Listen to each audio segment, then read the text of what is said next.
All right, guys, welcome back to another episode. So today on TNT Podcast, we're going to be talking about the economy and basically what's going on in the economy. We have inflation at an all-time high, gas prices, grocery prices, everything is just up. You know what's down? Oh, what? Pay. Oh, okay. Well, yeah, that too. You see, it just seems like a lot of these companies, they want to squeeze as much as they can out of the workers, and we're basically approaching a breaking point. We see it all over the internet where people are just talking about how much they hate their job and how they don't want to do it anymore, or how they're being overworked and underpaid, or they're working hella hours and they just can't pay the rent or can't afford anything. So I believe you had told me that there was a video out of a CEO. He's a Canadian CEO of a company, and basically he was talking about increasing unemployment, or Yeah. okay, He's not the only one, but this is just one of the CEOs who's bold enough to say it. Okay, right. So let's go ahead and bring this up. And let's check this out. Tim Gurner. I think the problem that we've had is that we have people decided that they didn't really want to work so much anymore through COVID, and that has had a massive issue on productivity. Tradies have definitely pulled back on productivity. They have been paid a lot to do not too much in the last few years, and we need to see that change. Babe, when I first heard this, and it just triggered me again, this is such a lie, because studies show that productivity is up because everybody's working from home. Yeah, right. And so they have more, really a work-life balance. This is a bold-faced lie he just said. And people are not getting paid. Right. So that's all I got to say. Okay. We need to see unemployment rise. Unemployment has to jump 40-50% in my view. We need to see pain in the economy. We need to remind people that they work for the employer, not the other way around. I mean, there's been a systematic change where employees feel the employer is extremely lucky to have them, as opposed to the other way around. So it's a dynamic that has to change. We've got to kill that attitude, and that has to come through hurting the economy, which is what the whole global, the world is trying to do. The governments around the world are trying to increase unemployment to get that to some sort of normality. And we're seeing it. I think every employer now is seeing it. I mean, there is definitely massive layoffs going off. People might not be talking about it, but people are definitely laying people off, and we're starting to see less arrogance in the employment market, and that has to continue, because that will cascade across the cost balance. Right. Wow. Goodness gracious. The fact that he doesn't realize that when unemployment is high, people die. Okay. Yeah. Study shows that people die. And see, he don't care about that. All he cares about is that employees work their fingers to the bone for him while he collects more money. Right. And it pisses me off, because it shows that a lot of employers were laying people off, not because they didn't have work or they were struggling, because profits are at an all-time high. They're trying to cause the economy to crash so people can be grateful. Oh, son, will you give me some more porridge? That's what they want. Yeah, right.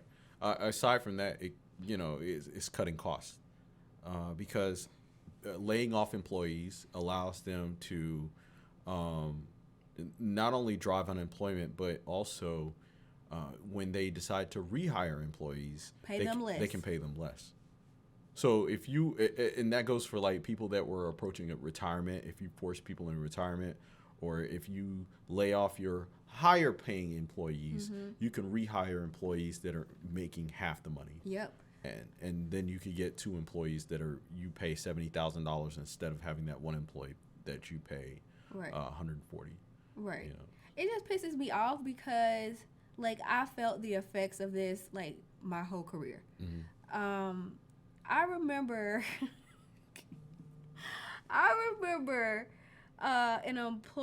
one of my managers telling me I should be grateful I have a job. Yeah. And I was like, why do you feel comfortable enough telling me that? I feel like there should be mutual respect. However, they want to work you, and not give you any benefits, because that's what was happening.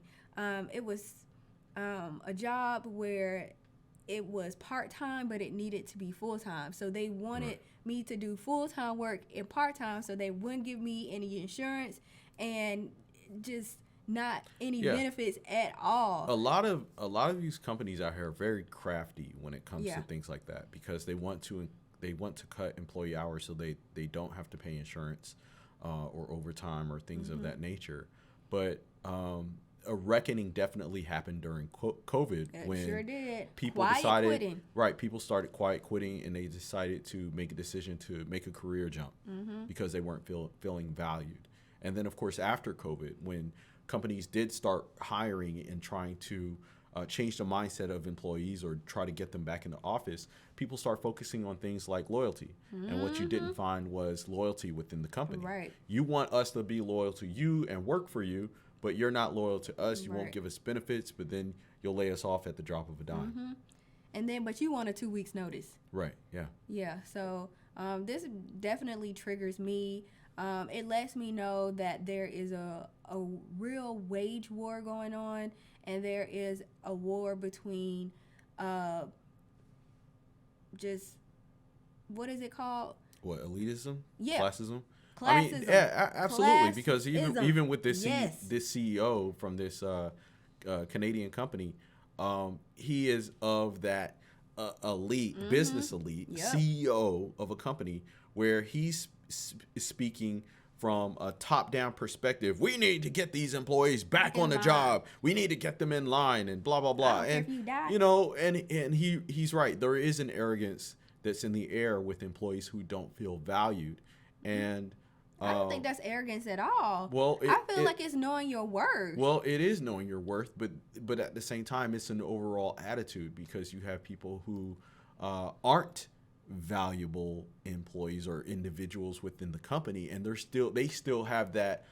I don't have to come into office because you don't value me, and we see this a lot with a lot of places that we go, where we say, damn, the customer service here is terrible, because the companies have to hang on to those employees, even the bad employees, because they don't have the better customer service people or the better employees out there, and that's because They're paying less. they're paying less, right? Exactly. And So maybe it's- that's why they got the attitude. right. Yeah. I would just quit. Right.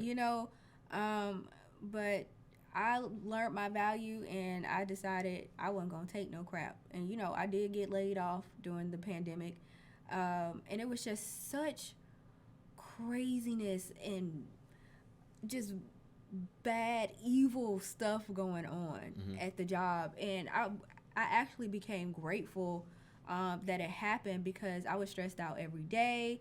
It was just like a lot of politicking going on, and just, it's not a good feeling, because my thought coming out of college was, you go to work, you do your job, and that's good enough. Right. But apparently for me, what I found out is not good enough. People want you to kiss their ass, and people want to start craziness so they can climb the ladder. Right. And I feel like a lot of people just want to go to work, do their job, and go home. Absolutely, and I think that was the case for a lot of people who jumped into the corporate world and wasn't prepared for that kind of environment. And I think it's mostly dependent on the business school that you go to, or the schools that you go to, because certain schools are going to prepare you for that. They're going to let you know Really? how the water is. Yeah, absolutely. In some business schools, like the one I went to, they have a course on negotiating, and they teach you how to negotiate. Your salary. Well, not just your salary. Your salary is one aspect of it, but they just teach you overall how you can negotiate, and that works in the business world, corporate world, but it also works in real life as well, because there's a psychological aspect of it. There's a psychological aspect of how you can talk to people and how you can handle people, and not only just negotiating your salary, but it's like learning to negotiate with other people, or even compromising with other people. Right. You always start off high, and that way when the person counters, they might counter where you actually want to be. You know what I'm saying? So, Okay. Did they tell you about politicking? No, but I'm pretty sure, like, because like I said, it depends on the courses that you go to. I ain't Because never heard of a course All right, about check it out. politicking in the corporate world. All right, check it I out. missed that class. A lot of times what happens when you go to certain business schools, your professor is somebody who has like umpteen years experience working in the industry. So it might be off the books. They might be talking from experience. And usually those are the best professors. Right. The best professors are the ones who can teach you from experience Right. and not just what's in the book. Because the That's book is true. not going to tell you, you know, Exactly. hey, you need to do this and do that. But your professor who has worked 20, 30 years in a corporate industry and maybe kissed his boss's ass for 10 years before he got to a certain position, he might give you some life advice. So they're saying, hey, if you jump into this area, you might have to eat a lot of crow before you actually, you know, or pay your dues before you get somewhere. Yeah. Well, Yeah. I think you had a good teacher, which is your father. Yeah, my dad, he was a great life teacher. Guys, leave your thoughts down below in the comment section. Let us know what you thought about this this particular video clip. Piss me off. Yeah, and how do you feel about that? Employers driving up unemployment just to get employees back into the building. Yep. But like, share, and subscribe, and of course, we'll see y'all next time. Take care. Ta-ta. Peace.